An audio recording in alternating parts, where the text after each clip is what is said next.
ஆனால் இது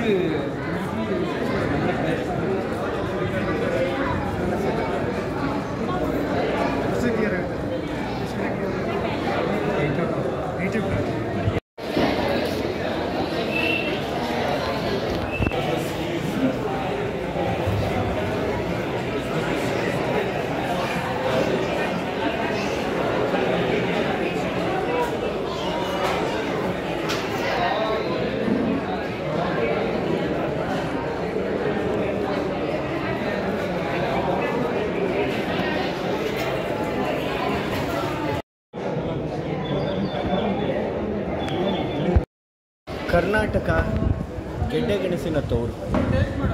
ಮಹದೇಶ್ವರ ಬೆಟ್ಟ, ಬಂಡೀಪುರ, ನಾಗರಹೊಳೆಯಿಂದ ಹಿಡಿದು ನೀವು ಸಹ್ಯಾದ್ರಿ ಬೆಟ್ಟದ ಸಾಲುಗಳೇನಿದೆ, ಗೋವಾ ಬಾರ್ಡ್ರಲ್ಲಿ ಬೆಳಗಾಂ ಕಡೆ ಅಲ್ಲೆಲ್ಲ ಕೂಡ ಈ ಗೆಡ್ಡೆಗೆಣಸು. ಮತ್ತು ಮಲೆನಾಡಿಗರು ಮತ್ತು ಕರಾವಳಿಗರಿಗೆ ಇದೇನು ಹೊಸದೇನಲ್ಲ. ಆದರೆ ಬಯಲುಸೀಮೆಯವ್ರಿಗೆ ಈ ಗೆಡ್ಡೆಗೆಣಸುಗಳು ಹೊಸದು. ಕುಣಬಿ ಸಮುದಾಯ ಏನಿದೆ ಗೋವಾ ಬಾರ್ಡ್ರಲ್ಲಿ, ಕಾರವಾರ ಜಿಲ್ಲೆಯಲ್ಲಿ, ಅವರು ಈ ಗೆಡ್ಡೆಗೆಣಸುಗಳನ್ನು ಹೆಚ್ಚು ಬೆಳೀತಾರೆ ಮತ್ತು ಪ್ರತಿ ವರ್ಷ ಗೆಡ್ಡೆಗೆಣಸುಗಳ ಮೇಳವನ್ನು ಮಾಡ್ತಾರೆ.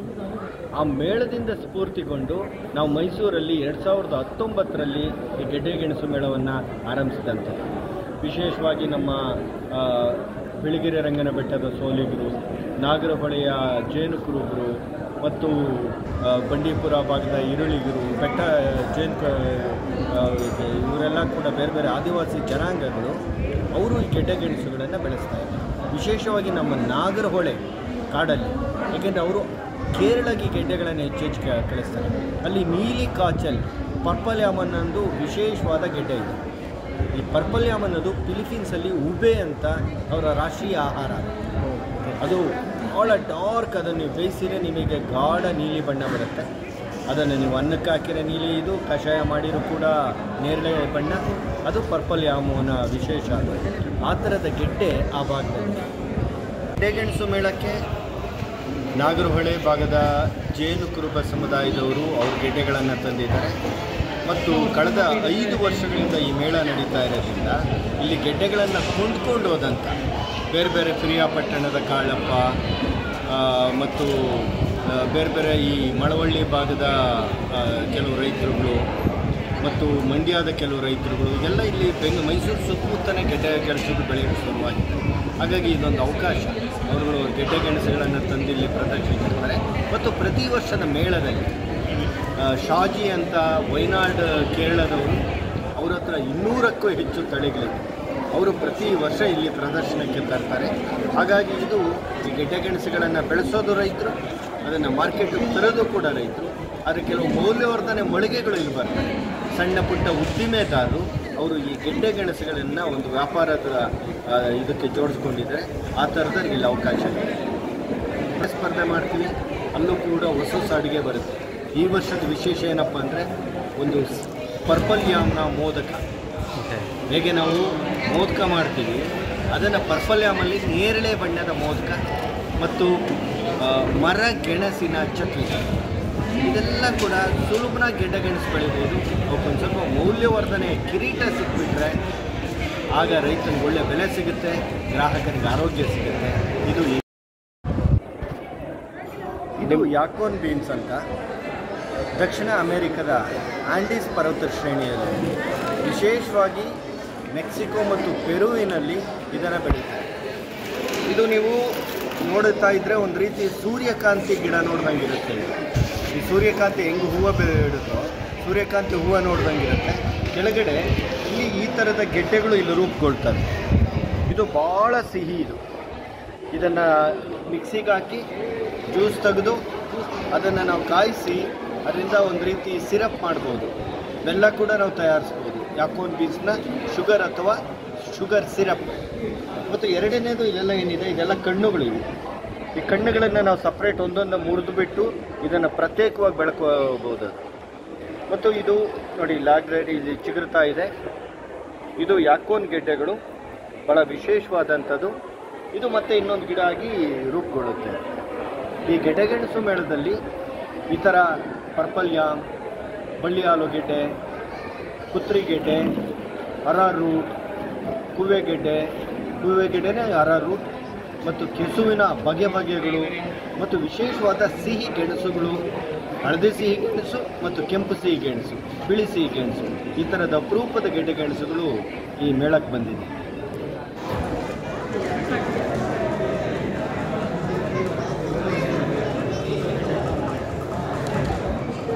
ട്യൂബർ മേള നഞ്ചരാജ ചൗട്ടിയിൽ സഹജ ഗ്രൂപ്പ് കൃഷ്ണപ്രസാദ് നേതൃത്വത്തിൽ നടന്നിട്ടിരിക്കെ.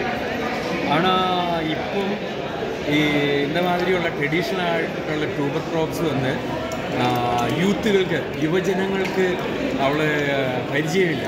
അപ്പോൾ യുവജനങ്ങളെ അഗ്രികൾച്ചർ എന്ന ഇതിലോട്ട് കൊണ്ടുവരുന്നതിന് വേണ്ടിയിട്ടുള്ള ഒരു മേളയാണ് ഇവിടെ നടക്കുന്നത്. ഒരുപാട് സ്റ്റേറ്റിലിരുന്ന എല്ലാ ഫാർമേഴ്സും ഇവിടെ വന്നിട്ടുണ്ട്. അപ്പോൾ അവരെല്ലാം വളരെ നന്നായിട്ട് കണ്ട് ആസ്വദിച്ച് പോകുന്നുണ്ട്.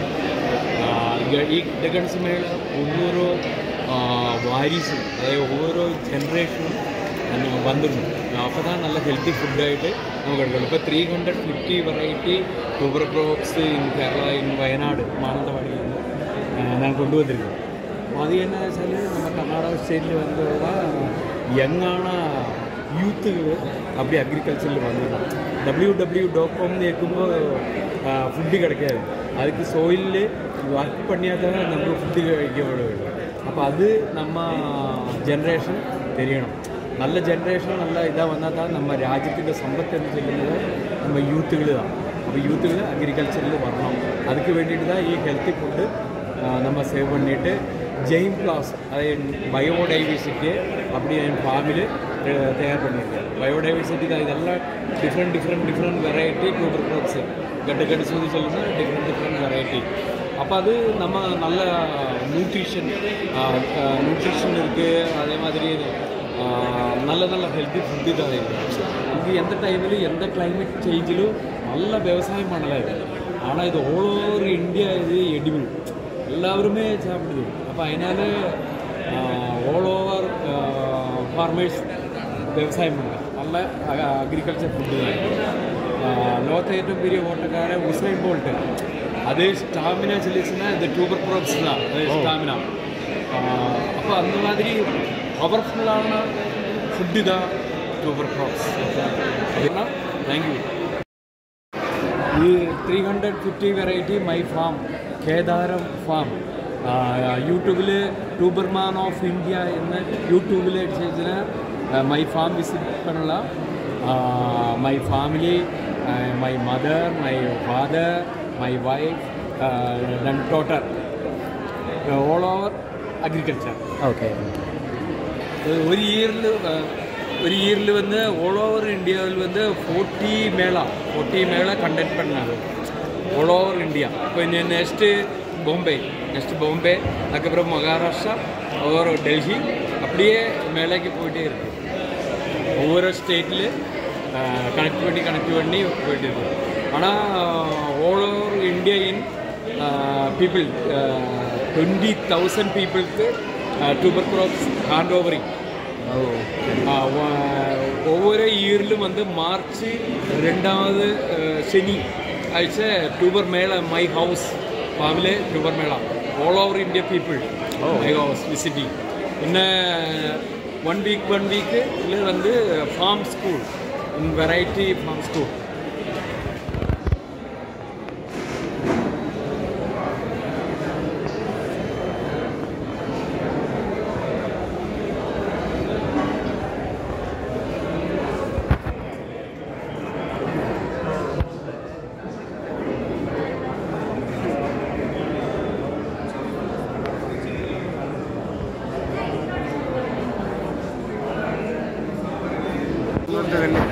ಸಹಜ ಸಮೃದ್ಧದಲ್ಲಿ ಕೆಲಸ ಮಾಡ್ತಿದ್ದೀನಿ. ಆಮೇಲೆ ಇದರ ಆ್ಯಕ್ಚುಲಿ ನಾವು ದೇವಧಾನ್ಯ ಫಾರ್ಮರ್ಸ್ ಪ್ರೊಡ್ಯೂಸರ್ ಕಂಪ್ನಿಯಲ್ಲಿ CEO ಆಗಿ ಕೆಲಸ ಮಾಡ್ತಾಯಿದ್ದೀನಿ. ಇಲ್ಲಿ ನಾವು ಸ್ಟಾಲ್ ತಂದಿರೋದು ಮಿಲೇಟ್ ಅಂತ ಸಿರಿಧಾನ್ಯಗಳ ಒಂದು ವೈವಿಧ್ಯತೆಯನ್ನು ನಾವು ತಗೊಂಡಿದ್ದೆವು. ಇಲ್ಲಿ ಗೆಡ್ಡೆಗೆಣಸು ಮೇಳ ಮಾಡ್ತಿರೋದು ನೋಡಿ ಭಾಳ ಖುಷಿ ಆಯಿತು. ಎಲ್ಲೋ ಕಾಡಲ್ಲಿ ಬೆಳೀತಿರೋ ಗೆಡ್ಡೆಗೆಣಸುಗಳನ್ನು ಕಾಡು ಜನ ತಿನ್ನೋದನ್ನು ಬಿಟ್ಟರೆ ನಮಗೆ ಬೇರೆ ಏನು ಗೊತ್ತಿರಲಿಲ್ಲ. ಜನ ತಿಂತಿದ್ರು ಅಷ್ಟೇ ಅಂತ ಕೇಳೋದು ಬಿಟ್ಟರೆ ಗೊತ್ತಿರಲಿಲ್ಲ. ಸಿಟಿ ಜನ ಇದನ್ನು ನೋಡಬೇಕು, ಬೇರೆ ಬೇರೆ ವಿವಿಧ ಥರದ ಗೆಡ್ಡೆಗೆಣಸುಗಳನ್ನು ಇಲ್ಲಿ ನಾವು ನೋಡೋಕ್ಕೆ ಒಂದು ಸಂಭ್ರಮ ನಮ್ಮಂತೇಳಿ. ಈ ಗಡ್ಡೆ ಗೆಣಸುಗಳ ವಿಶೇಷತೆ ಅಂತಂದರೆ ಗಡ್ಡೆ ಗೆಣಸುಗಳ ತಿನ್ನೋದ್ರಲ್ಲಿ ವಿಟಮಿನ್ಸು ಮತ್ತು ಇದರಲ್ಲಿ ಫೈಬರ್ ಕಂಟೆಂಟು ಜಾಸ್ತಿ ಇರೋದ್ರಿಂದ ಜನರಿಗೆ ಭಾಳ ಗೊತ್ತಿಲ್ಲ. ಈ ಗಡ್ಡೆ ಗೆಣಸುಗಳನ್ನು ಇಲ್ಲ ವಿವಿಧ ರೀತಿಯ ಗಡ್ಡೆ ಗೆಣಸುಗಳಿದ್ದಾವೆ.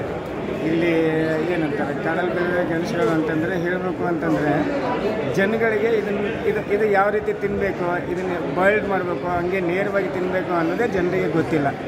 ಅದಕ್ಕೆ ಅಂದರೆ ಇಲ್ಲಿ ಬಂದು ನೋಡಿದ್ರೆ ಒಂದು ಗಡ್ಡೆ ಗೆಣಸದ ಲೋಕನೇ ಅವರಿಗೆ ಕಾಣಿಸುತ್ತೆ. ಇದ್ರ ಬಗ್ಗೆ ಅವೇರ್ನೆಸ್ಸು ತಿಳುವಳಿಕೆ ಜಾಸ್ತಿ ಬರುತ್ತೆ.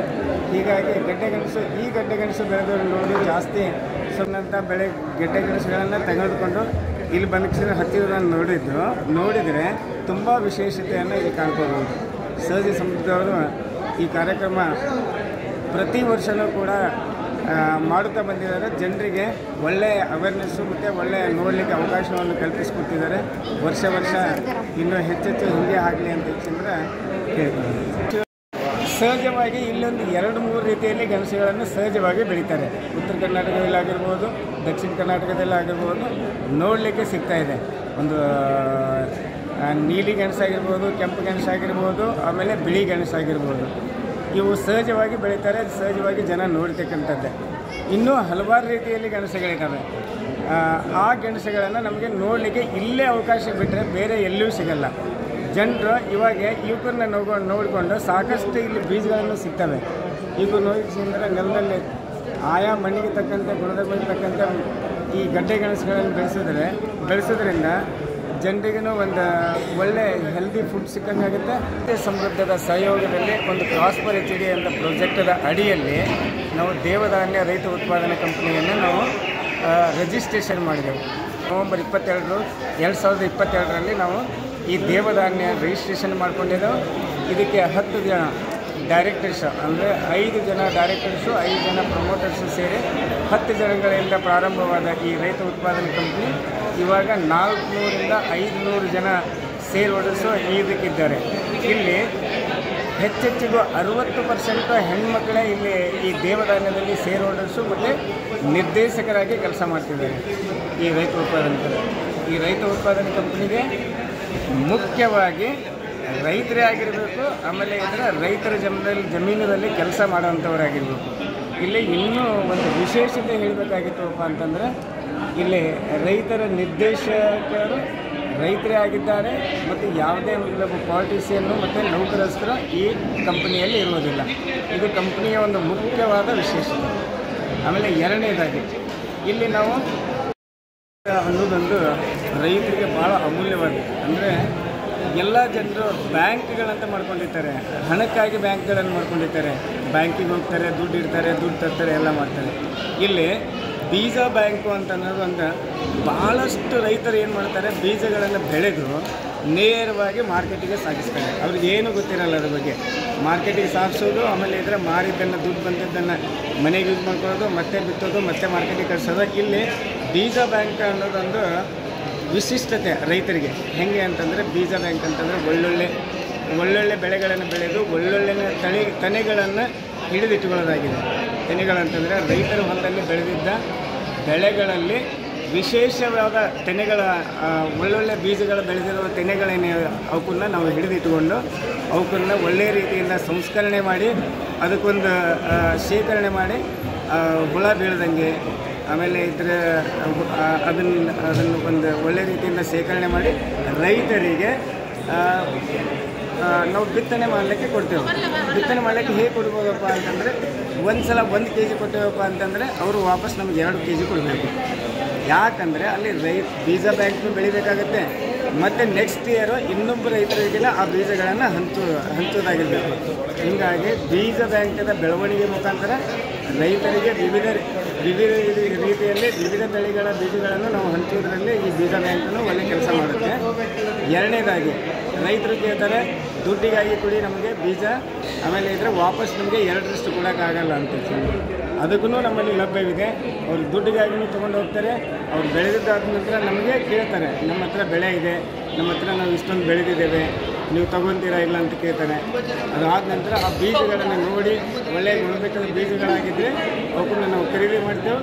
ಆಮೇಲೆ ಅದನ್ನು ನಾವು ನೇರವಾಗಿ ಗ್ರಾಹಕರಿಗೆ ತಲುಪಿಸುವಂಥ ವ್ಯವಸ್ಥೆ ಮಾಡ್ತೇವೆ. ಅದರಿಂದ ಬಂದದ ಲಾಭವನ್ನು ನಾವು ನೇರವಾಗಿ ರೈತರಿಗೆ ತಲುಪಿಸುವಂಥ ವ್ಯವಸ್ಥೆ. ಇಲ್ಲಿ ಬಹಳ ಮುಖ್ಯವಾದ ರೈತ ಉತ್ಪಾದನೆ ಕಂಪ್ನಿದು ಇನ್ನೊಂದು ಒಳ್ಳೆಯ ಕೆಲಸ ಏನು ಅಂತಂದರೆ, ವರ್ಷದ ವಾರ್ಷಿಕ ರೈತ ಉತ್ಪಾದನೆ ಕಂಪನಿಗೆ ಬಂದಂಥ ಲಾಭದ ನಿವ್ವಳ ಲಾಭದಲ್ಲಿ ಲಾಭಾಂಶವನ್ನು ರೈತರಿಗೆ ತಲುಪಿಸುವಲ್ಲಿ ರೈತ ಉತ್ಪಾದನೆ ಕಂಪನಿ ಕೆಲಸ ಮಾಡ್ತಾರೆ.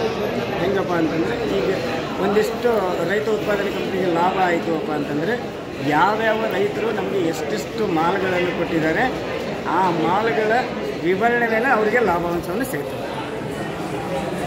ಇದು ನೀವು ಮಾಡುತ್ತಿರುವ ಈ ಸದ್ಯಕ್ಕೆ ಕೆಲಸ ಸರ್ ದೇವಧಾನ್ಯ.